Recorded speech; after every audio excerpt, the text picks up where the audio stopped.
Anggota Dewan Kabupaten Aceh Barat memanggil pihak Depo Pertamina Aceh Barat dan sejumlah pihak SPBU terkait kelangkaan bahan bakar minyak jenis solar di seluruh Aceh Barat beberapa waktu lalu. Kelangkaan bahan bakar minyak jenis solar di Kabupaten Aceh Barat menjadi masalah serius. Masalah kelangkaan minyak ini menjadi pembahasan dalam rapat sidang Dewan. Anggota Dewan meminta penjelasan secara rinci dari pihak Depo Pertamina Aceh Barat terkait kelangkaan BBM jenis solar ini.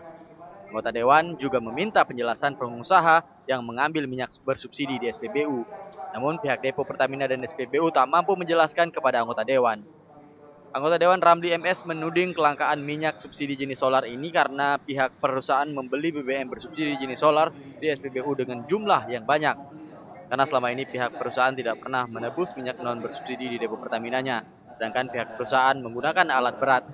Anggota Dewan juga menemukan beberapa titik tempat penimbunan minyak bersubsidi. Menurut anggota Dewan, minyak yang ditimbun dijual ke perusahaan yang beroperasi di Kabupaten Aceh Barat. Sebelumnya, Aceh Barat sempat mengalami kelangkaan bahan bakar minyak bersubsidi jenis solar selama 4 hari berturut-turut. Dari Aceh Barat, Diki Juanda melaporkan untuk Video.